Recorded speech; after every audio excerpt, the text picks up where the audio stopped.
नमस्कार दोस्तों, स्वागत है आपका एक बार फिर हमारे YouTube चैनल जिसका नाम है ऑनलाइन स्टडी विद अपने सर। आज हम आपके लिए लेकर आए हैं क्लास 12 फिजिक्स बोर्ड एग्जाम 2023 में पूछे जाने वाले अति महत्वपूर्ण 50 एक वाक्य में उत्तर दीजिए के क्वेश्चन। तो दोस्तों वीडियो में आप अंत तक बने रहिए ताकि आपको 50 एक वाक्य में जो उत्तर हैं उसका आप प्रश्नों का उत्तर आप जान सकें। तो चलिए स्टार्ट करते हैं क्योंकि समय हमारे पास आज कम है ना, हमें समय बहुत कम लेना है। चलिए स्टार्ट करते हैं। मूल आवेश का मान कितना होता है? तो दोस्तों आप सभी जानते हैं मूल आवेश का मान होता है 1.6 × 10⁻⁻19 कूलाम। दूसरा है विशिष्ट प्रतिरोध का मात्रक लिखिए। तो विशिष्ट प्रतिरोध का मात्रक होता है ओम मीटर। हमारा अगला प्रश्न है अनुगमन वेग और विद्युत क्षेत्र की तीव्रता में संबंध लिखिए। तो अनुगमन वेग विद्युत क्षेत्र की तीव्रता में संबंध होता है VD बराबर E/2m × E। तो दोस्तों अनुगमन वेग और विद्युत क्षेत्र की तीव्रता में संबंध अगर आपसे पूछा जाए तो VD बराबर E/2m × E होता है। हमारा अगला प्रश्न है 1 इलेक्ट्रॉन वोल्ट को जूल में व्यक्त कीजिए। तो 1 इलेक्ट्रॉन वोल्ट में होता है 1.6 × 10⁻⁻19 जूल। हमारा अगला प्रश्न है लेंस द्वारा उत्पन्न रेखीय आवर्धन का सूत्र लिखिए। तो लेंस द्वारा जो प्रतिबिंब बनता है उसकी लंबाई और वस्तु की लंबाई का जो अनुपात होता है उसको क्या बोला जाता है? रेखिक आवर्धन अर्थात एम। तो एम बराबर सूत्र होता है I/O। हमारा अगला प्रश्न है चुंबकीय फ्लक्स का SI मात्रक लिखिए। तो चुंबकीय फ्लक्स का SI मात्रक होता है वेबर। हमारा अगला प्रश्न है धारा के चुंबकीय प्रभाव की खोज किसने की? तो ओस्टेड ने। हमारा अगला प्रश्न है नाभिक का घनत्व लगभग कितना होता है? तो 2.3 × 10⁻17 किलोग्राम प्रति घन मीटर होता है। डी ब्रागली का तरंगदैर्घ्य सूत्र। तो दोस्तों डी ब्रागली का तरंगदैर्घ्य सूत्र होता है लैम्ब्डा बराबर H/mv। तो डी ब्रागली का तरंगदैर्घ्य सूत्र हो जाएगा लैम्ब्डा बराबर H/mv। हमारा अगला प्रश्न है नोर गेट का बूलियन समीकरण लिखिए। तो दोस्तों नोर गेट का जो बूलियन समीकरण होता है वो होता है y बराबर a + b का बार। तो नोर गेट का बूलियन समीकरण y बराबर a + b का बार। हमारा अगला प्रश्न है दृष्टिकारी का कार्य कौन से अर्धचालक युक्ति करती है? तो पीएन संधि डायोड, क्योंकि पीएन संधि डायोड के उपयोग से दृष्टिकारी बनता है। अगला प्रश्न है सूक्ष्म तरंग का तरंगदैर्घ्य प्रकाश लिखिए। तो सूक्ष्म तरंग का तरंगदैर्घ्य प्रकाश होता है 1 मिलीमीटर से 100 मिलीमीटर। 100 प्रेरकत्व का SI मात्रक लिखिए। तो उसका आंसर है हेनरी। हमारा अगला प्रश्न है चुंबकीय क्षेत्र में गतिशील आवेशित कण पर लगने वाले बल को क्या कहते हैं? तो लॉरेंज बल। अगला प्रश्न है विद्युत धारिता का SI मात्रक लिखिए। तो फेरेड। हमारा अगला प्रश्न है चुंबकीय क्षेत्र का विमीय सूत्र लिखिए। तो दोस्तों चुंबकीय क्षेत्र का जो सूत्र होता है B बराबर, चुंबकीय क्षेत्र की जो तीव्रता होती है B बराबर होता है F/m। अब F का विमीय सूत्र आप जानते हो mLT-2 होता है और ध्रुव प्राबल्य का होता है एम्पियर मीटर AL। L से L कट जाएगा तो m L0 T-2 और A इनवर्स, ये A इनवर्स। तो सही आंसर होगा m L0 T⁻⁻2 A-1। हमारा अगला प्रश्न है प्रिज्म से गुजरने पर किस रंग का विचलन अधिकतम होता है और किस रंग का विचलन न्यूनतम होता है? तो प्रिज्म से गुजरने पर जब श्वेत प्रकाश प्रिज्म से गुजरता है तो बैंगनी रंग का विचलन अधिकतम होता है और लाल रंग का न्यूनतम होता है। तो बैंगनी रंग का अधिकतम और लाल रंग का न्यूनतम। अगला प्रश्न है विकिरण के ऊर्जा और आवृत्ति में संबंध लिखिए। तो आप जानते हैं E बराबर विकिरण की ऊर्जा को E से व्यक्त करते हैं और hν। तो E बराबर hν आवृत्ति में संबंध होता है। विकिरण की ऊर्जा और आवृत्ति में संबंध E बराबर hν। हमारा अगला प्रश्न है किस गेट को इन्वर्टेड गेट कहते हैं? तो नॉट गेट को। हमारा अगला प्रश्न है LCR परिपथ के लिए अनुनादी अवस्था में शक्ति गुणांक कितना होता है? तो 1 होता है। हमारा अगला प्रश्न है धातु के लिए ऊर्जा अंतराल का मान बताइए। तो धातु के लिए ऊर्जा अंतराल का मान होता है 0। हमारा अगला प्रश्न है क्या अर्धचालक ओम के नियम का पालन करते हैं? तो नहीं। 0 केल्विन ताप पर निज अर्धचालक किस प्रकार से व्यवहार करते हैं? तो कुचालक की भांति। दूसरी कक्षा में इलेक्ट्रॉन की ऊर्जा कितनी होती है? तो -3.4 जूल। दोस्तों 3.4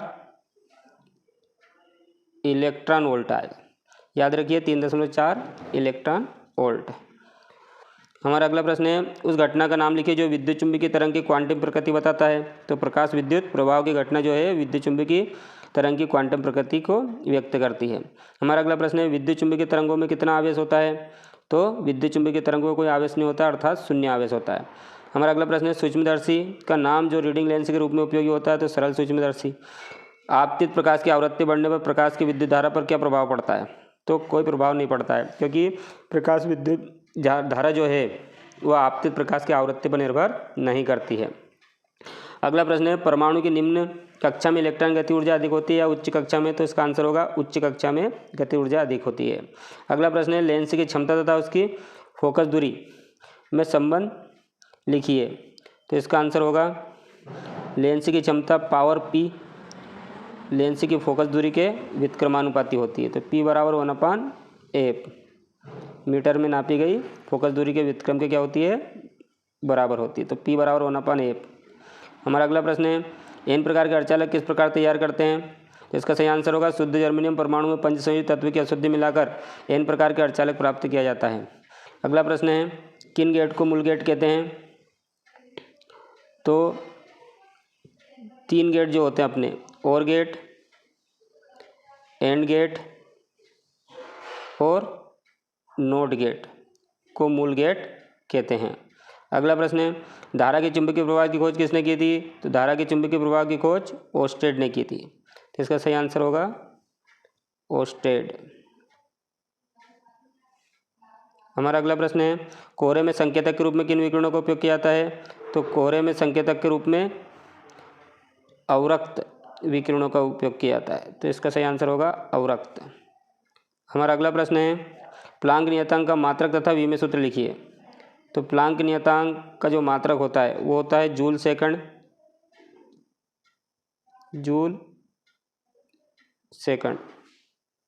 और इसका विमेय सूत्र तो E बराबर होता है h न्यू, जहाँ h प्लांक की नियतांक है तो h बराबर हो जाएगा E/न्यू।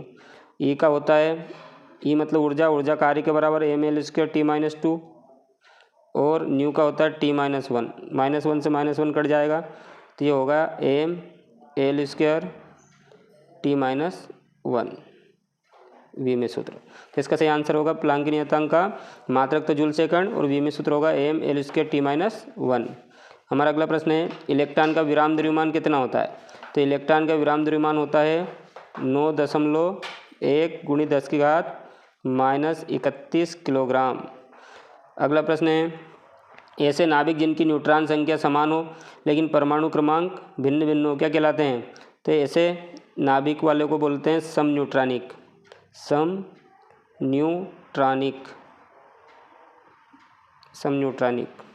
हमारा अगला प्रश्न है नाभिक के अंदर न्यूट्रॉन और प्रोटॉन किस बल के द्वारा बंधे होते हैं, तो दोस्तों ये हम मिसप्रिंट हो गया है, इसका सही क्वेश्चन जो होगा वो नाभिक के अंदर न्यूट्रॉन और प्रोटॉन किस बल से बंधे होते हैं, तो वो उसका आंसर होगा नाभिकीय बल से बंधे होते हैं। हमारा अगला प्रश्न है एक आदर्श एमीटर का प्रतिरोध कितना होता है, तो एक आदर्श एमीटर का प्रतिरोध 0 होना चाहिए, तो 0 होता है। हमारा अगला प्रश्न है किसी अर्धचालक में अशुद्धि मिलाने पर उसके प्रतिरोध पर क्या प्रभाव पड़ता है, तो दोस्तों अर्धचालक में अशुद्धि मिलाने पर उसकी चालकता बढ़ती है अर्थात प्रतिरोध कम हो जाता है, तो प्रतिरोध कम हो जाता है, तो इसका आंसर होगा प्रतिरोध कम हो जाता है या घट जाता है। चुंबकीय आघूर्ण का एसआई मात्रक लिखिए, तो चुंबकीय आघूर्ण का एसआई मात्रक होता है चुंबकीय आघूर्ण का सूत्र होता है m बराबर m × 2l, तो m का होता है एम्पियर मीटर और फिर लंबाई का मीटर तो एम्पियर मीटर स्क्वायर, तो इसका आंसर होगा एम्पियर मीटर स्क्वायर। हमारा अगला प्रश्न है हाइड्रोजन परमाणु की निम्नतम अवस्था में इलेक्ट्रॉन की ऊर्जा होती है, तो इसका सही आंसर होगा -13.6 इलेक्ट्रॉन वोल्ट, -13.6 इलेक्ट्रॉन वोल्ट। अगला प्रश्न है न्यूट्रॉन की खोज की थी, तो दोस्तों न्यूट्रॉन की खोज चैडविक ने की थी, सही आंसर क्या होगा चैडविक। धारा मापी की कुंडली के साथ श्रेणी क्रम में उच्च प्रतिरोध जोड़ने पर क्या बनता है, तो धारा मापी की कुंडली के साथ श्रेणी क्रम में उच्च प्रतिरोध जोड़ने पर वोल्ट मीटर बनता है, तो सही आंसर होगा इसका वोल्ट मीटर। हमारा अगला प्रश्न है भारत में दी जाने वाली विद्युत धारा की आवृत्ति कितनी होती है, तो भारत में दी जाने वाली विद्युत धारा की आवृत्ति होती है 50 हर्ट्ज। हमारा अगला प्रश्न है टेलीविज़न नेटवर्क में प्रयुक्त तरंगें कौन सी होती है, तो टेलीविज़न नेटवर्क में प्रयुक्त जो तरंगें होती है अल्ट्रा उच्च आवृत्ति की तरंगे। अल्ट्रा उच्च आवृत्ति की तरंगें। हमारा अगला प्रश्न है प्रकाश विद्युत प्रभाव की खोज किसने की? तो प्रकाश विद्युत प्रभाव की खोज हर्ट्ज ने की और व्याख्या पूछे तो आइंस्टीन ने।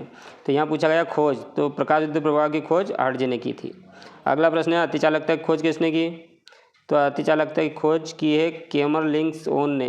केमरलिंग-ओह्न्स, याद रखिएगा दोस्त, केमरलिंग-ओह्न्स ने। हमारा अगला प्रश्न है विद्युत धारा के चुंबकीय प्रभाव की खोज किसने की? तो विद्युत धारा के चुंबकीय प्रभाव की खोज ओर्स्टेड ने की, ओर्स्टेड। हमारा अगला प्रश्न है और आज का अंतिम प्रश्न है नोरगेट का बूलियन समीकरण लिखिए। तो दोस्तों नोरगेट का बूलियन समीकरण होता है y बराबर a प्लस बी का बार। तो दोस्तों आपको वीडियो पसंद आया होगा। अगर हमारा वीडियो आपको पसंद आया तो हमारे चैनल को सब्सक्राइब कीजिए और लाइक कीजिए और दोस्तों में खूब शेयर कीजिए। हमारे वीडियो को अंत तक देखने के लिए बहुत बहुत धन्यवाद।